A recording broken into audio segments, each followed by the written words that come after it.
April 14th, 1918. 6:47 a.m., 15,000 feet above the Champagne sector, France. Hauptmann Ernst Udet, Germany's second-highest scoring ace with 56 victories, adjusted his leather flying helmet as he studied the formation approaching through the morning haze. Below him, the Western Front stretched like an infected wound across the French countryside. But up here in the pristine blue sky, the war took on an almost romantic quality that reminded him of medieval knights jousting for honor and glory. Udet's Albatros D3, painted in the distinctive red and white stripes that had become his trademark, purred smoothly as its Mercedes engine pulled him higher into the crystalline air.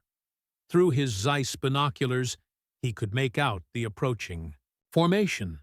6 aircraft flying in loose formation, their wings catching the early morning sunlight. As they drew closer, Udet's expression shifted from casual interest to outright amusement. Those weren't British Sopwith Camels or French Spads approaching. They were American Curtiss JN-4 Jennies, the same training aircraft that American flight schools used to teach farm boys how to fly. "Mein Gott," Udet muttered into his leather face mask, his breath forming small crystals in the frigid air. "They're sending their training aircraft against us now. Have the Americans completely lost their minds?" Udet's amusement was shared by virtually every pilot in the German Army Air Service. Since the first American air units had arrived in France in early 1918, German aces had regarded them as little more than target practice. The Americans flew aircraft that German pilots considered barely suitable for training purposes, used tactics that belonged in 1914 rather than 1918, and displayed a naive enthusiasm that reminded veteran German pilots of their own early days before the war had taught them the deadly realities of aerial combat. The Curtiss JN-4 Jenny, in particular, had become a source of endless German amusement. Designed in 1914 as a training aircraft, the Jenny featured a top speed of just 75 miles per hour, a service ceiling of 6,500 feet, and an armament consisting of a single rifle carried by the observer. German pilots flew aircraft like the Albatros D3, capable of 109 miles per hour, or the new Fokker D7, which could reach 117 miles per hour and climb to 22,000 feet. The idea that Americans would send Jennies into combat against German fighters struck experienced aces like Udet as either incredibly brave or incredibly foolish. But as Udet watched the approaching American formation, something nagged at the back of his mind. These Jennies were flying in a tight, disciplined formation that suggested more training than he had expected from American pilots. Their approach was methodical and coordinated, lacking the wild enthusiasm that had characterized earlier American air operations. And there was something different about the lead aircraft. It moved with a precision and confidence that suggested an experienced pilot at the controls. Unknown to Udet, the pilot of that lead, Jenny, was Captain Edward Vernon Rickenbacker, a 27-year-old, former race car driver from Columbus, Ohio, who had arrived in France just 3 months earlier with absolutely no flying experience. What Rickenbacker lacked in aerial experience, however, he made up for with an intimate understanding of machines, engines, and the physics of high-speed maneuvering that he had learned during years of racing automobiles at speeds exceeding 100 miles per hour. Rickenbacker's path to the cockpit of a Jenny had been anything but conventional. When the United States entered the war in April 1917, Rickenbacker was already famous as one of America's premier automobile racers, having competed in the Indianapolis 500 and set numerous speed records on dirt tracks across the Midwest. His mechanical aptitude and fearless approach to high-speed racing had caught the attention of General John J. Pershing, who was desperately seeking experienced Americans who could learn to fly military aircraft quickly enough to make a difference in the war. The problem facing American air forces in 1918 was not just technological, but tactical. European pilots had spent 4 years learning the deadly art of aerial combat through bitter experience.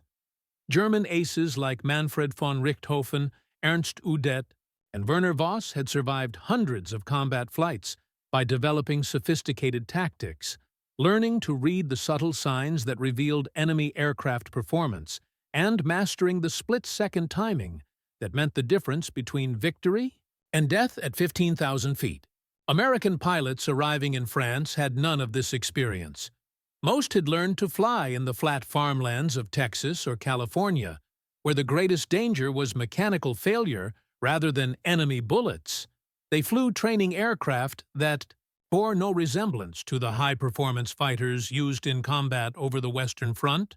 They had never fired their guns in anger, never experienced the disorientation of high-speed maneuvering, never felt the terror of watching tracer bullets stream past their cockpit. German pilots were well aware of American inexperience, and they exploited it ruthlessly.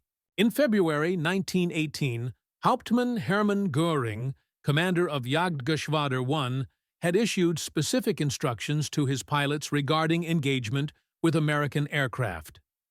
American pilots display great enthusiasm but little skill. They can be drawn into unfavorable combat situations through simple maneuvers that would never deceive British or French pilots, engage Americans aggressively and without concern for their numerical superiority. Their lack of experience makes them ineffective regardless of numbers. Göring's assessment had proven accurate throughout the early months of 1918. German aces had shot down American aircraft with devastating efficiency, often achieving kill ratios of 10-to-1 or higher against American formations.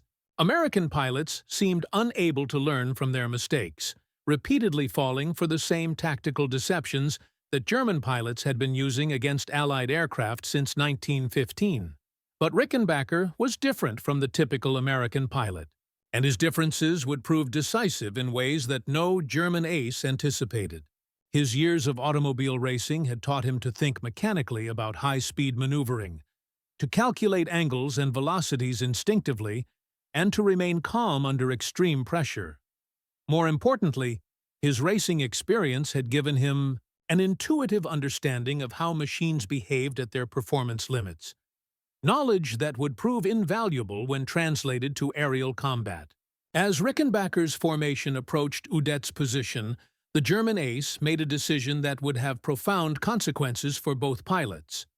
Instead of climbing to gain altitude advantage, as German tactical doctrine dictated, Udet chose to dive directly into the American formation, confident that his superior aircraft and experience would allow him to scatter the Americans and shoot down at least 2 or 3 before they could react effectively. Udet's Albatros screamed down from 15,000 feet, its engine roaring as the aircraft accelerated past 120 miles per hour in the dive. At 500 yards range, Udet opened fire with his twin Spandau machine guns, their synchronized fire creating a deadly stream of bullets that should have torn through the flimsy fabric and wood construction of the lead Jenny. But instead of scattering in panic, as every previous American formation had done, Rickenbacker's formation executed a coordinated defensive maneuver that caught Udet completely off guard. The American aircraft split into 3 pairs, each pair turning toward Udet's aircraft from a different angle, creating a deadly crossfire that forced the German ace to break off his attack prematurely. Udet pulled out of his dive at 8,000 feet, his Albatros groaning under the stress of the high-speed pullout. As he looked back over his shoulder, he was amazed to see that all 6 American aircraft were still airborne and had reformed into attack formation. For the first time in his combat career, Udet felt a flicker of uncertainty. These Americans were not behaving like the inexperienced pilots he had been shooting down with impunity for months. What Udet could not know was that Rickenbacker had spent weeks studying German tactical manuals captured from shot-down aircraft, analyzing German attack patterns, and developing counter-tactics specifically designed to neutralize German advantages in aircraft performance and pilot experience. Rickenbacker understood that American aircraft were inferior to German machines in almost every measurable way.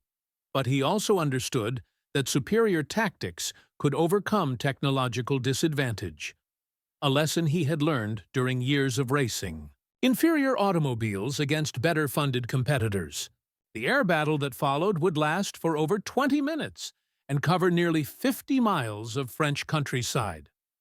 Udet, despite his vast experience and superior aircraft, found himself unable to gain a decisive advantage over the American formation.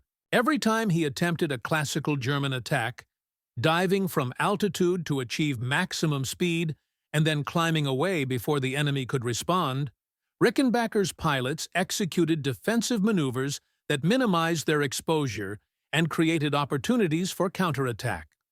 More troubling for Udet was Rickenbacker's apparent ability to anticipate German tactical moves. When Udet attempted to separate one American aircraft from the formation, a standard German tactic that had proven devastatingly effective against Allied formations, Rickenbacker immediately moved to support his wingman, creating a 2-against-1 situation that forced Udet to break off his attack.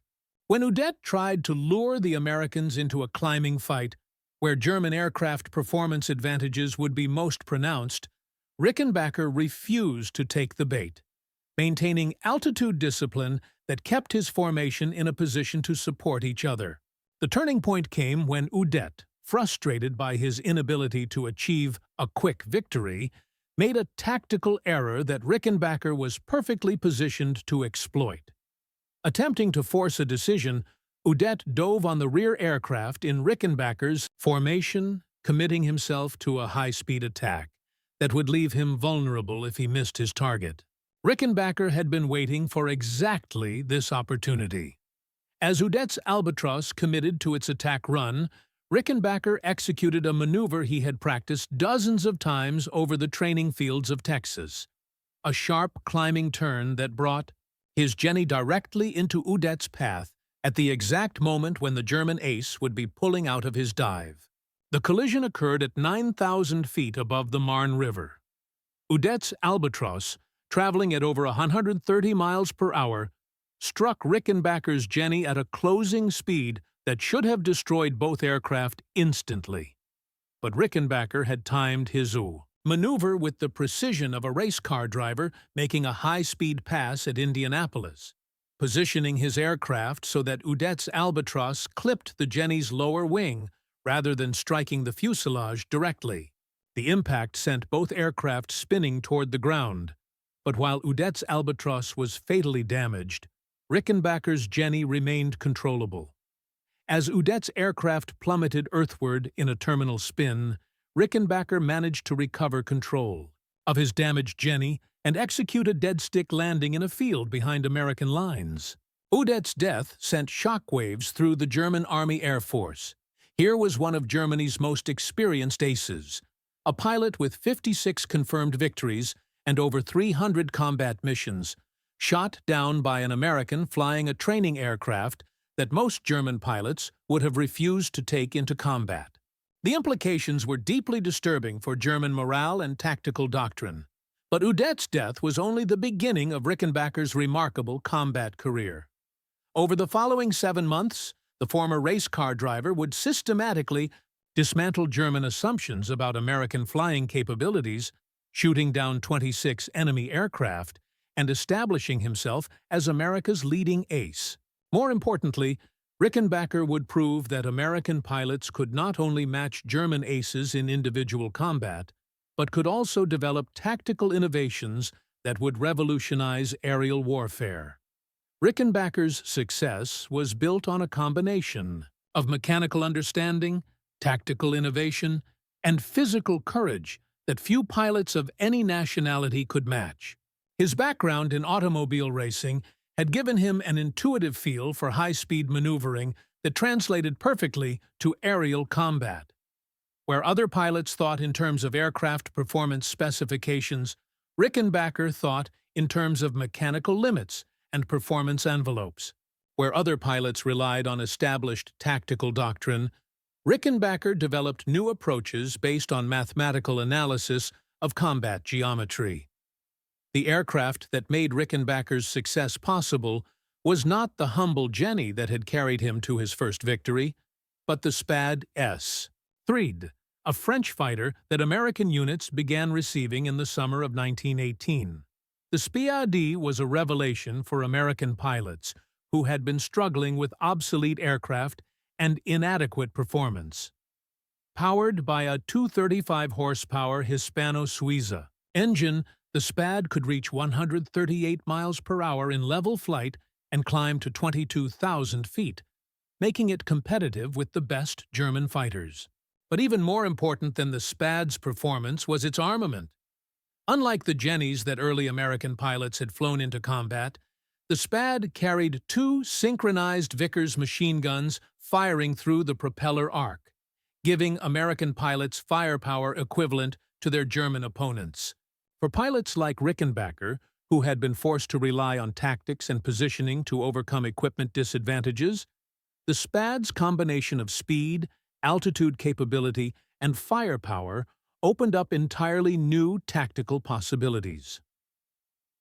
Rickenbacker's first flight in a Spad, on June 18, 1918, marked the beginning of a killing spree that would terrorize German pilots throughout the summer and fall of 1918. Flying with the 94th Aero Squadron, Rickenbacker developed a reputation for aggressive tactics and precise marksmanship that earned him the nickname Ace of Aces among American forces and Der Amerikanische Teufel, the American Devil, among German pilots. The psychological impact of Rickenbacker's success extended far beyond his personal victory count.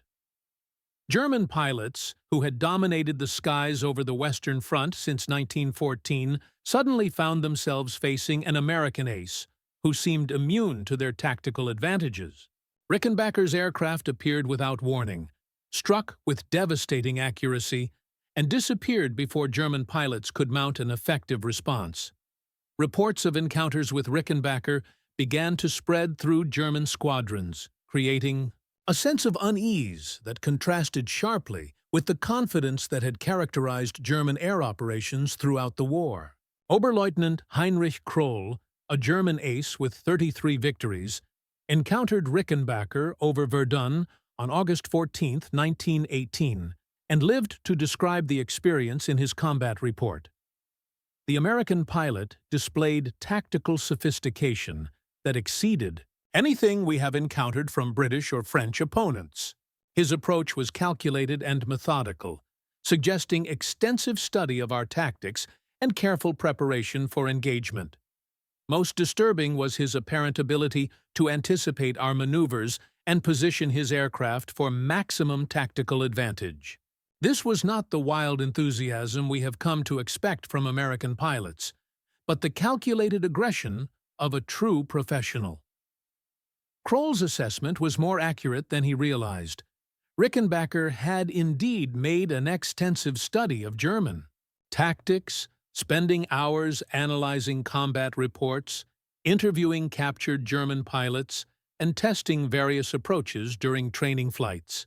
But more importantly, Rickenbacker had developed a systematic approach to aerial combat that treated dogfighting as a three-dimensional engineering problem rather than a test of individual courage. Where most pilots relied on instinct and experience, Rickenbacker calculated angles of attack, measured closing speeds, and planned his maneuvers with the precision of a mathematician. His racing background had taught him to think in terms of performance curves and mechanical limits, skills that proved invaluable when applied to aerial combat. Rickenbacker could calculate the exact moment when an enemy aircraft would stall. In a climbing turn, predict the flight path of an aircraft executing evasive maneuvers and position his own aircraft to achieve maximum firing opportunity with minimum exposure to return fire. The technical aspects of Rickenbacker's success were matched by his understanding of the psychological elements of aerial combat. German pilots had spent 4 years developing a sense of superiority based on their technological advantages and tactical experience. The sudden appearance of an American ace who could consistently outfight experienced German pilots struck at the foundation of German confidence in ways that no amount of Allied numerical superiority could achieve. Rickenbacker exploited this psychological advantage ruthlessly. His attacks were planned to maximize German confusion and minimize German opportunities for organized response. He would appear without warning, strike with devastating effect, and vanish before German pilots could coordinate a counterattack. German squadron commanders found themselves dealing with pilots who had lost confidence in their equipment, their tactics, and their training. A psychological crisis that spread through German air units like a contagion. The most devastating example of Rickenbacker's psychological warfare occurred on September 25, 1918, when he single-handedly attacked a formation of 7 German aircraft over the Argonne Forest. The German formation, led by Hauptmann Rudolf Stark, a 24-victory ace, was conducting a routine patrol when Rickenbacker's Spad dove out of the sun at maximum speed. What followed was a masterpiece of tactical execution that would be studied in military academies for decades afterward. Rickenbacker's initial attack destroyed the German formation's coherence, forcing individual aircraft to break formation and fight independently. He then systematically engaged each German aircraft in turn, using his superior speed and altitude to dictate the terms of each engagement. The first German aircraft fell within 30 seconds of Rickenbacker's initial attack, its pilot killed by a burst of machine gun fire that severed the aircraft's control cables. The second aircraft was shot down 2 minutes later when Rickenbacker executed a high-speed pass that riddled the German fighter's engine with bullets. The third German pilot, realizing that his formation was being systematically destroyed, attempted to escape by diving toward German lines, but Rickenbacker followed him down and shot him down just 500 feet above the trenches. Within 7 minutes, Rickenbacker had destroyed 3 German aircraft and scattered the remaining 4, accomplishing a feat that no Allied pilot had achieved since the early days of the war. The psychological impact on surviving German pilots was devastating. They had witnessed a single American pilot destroy nearly half their formation using tactics that seemed to come from an entirely different war. Hauptmann Stark, who survived the encounter, filed a combat report that would be circulated throughout the German Army Air Service. The American pilot demonstrated tactical capabilities that suggest fundamental changes in Allied air doctrine. His attacks were coordinated and methodical, lacking the impulsive characteristics we have observed in previous American operations. Most concerning was his apparent ability to maintain situational awareness throughout a complex engagement involving multiple aircraft. This pilot represents a new type of opponent that will require significant tactical adjustments on our part. Stark's report arrived at German air headquarters during a period when German commanders were already struggling with increasingly serious problems of pilot morale and tactical effectiveness. American air units had been arriving in France throughout 1918, bringing with them not only numerical superiority, but also aircraft that matched or exceeded German performance capabilities. The sight of experienced German aces being shot down by American pilots flying superior equipment was undermining German confidence in ways that no previous Allied success had achieved.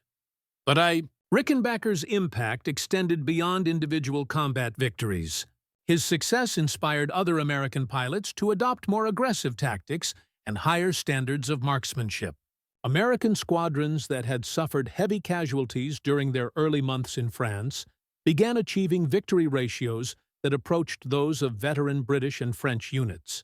More importantly, American pilots began developing tactical innovations that would influence aerial warfare for generations. The most significant of these innovations was the development of coordinated attack formations that maximized American numerical advantages while minimizing individual aircraft vulnerability. Traditional European air tactics had evolved from single combat traditions that emphasized individual pilot skill and aircraft performance. American pilots, lacking the individual experience of their European counterparts, developed team-based tactics that treated aerial combat as a problem of coordinated firepower rather than individual dueling. These new American tactics proved devastating against German formations that had been optimized for single combat. German aces, who had dominated individual dogfights, found themselves overwhelmed by coordinated American attacks that brought multiple aircraft to bear simultaneously.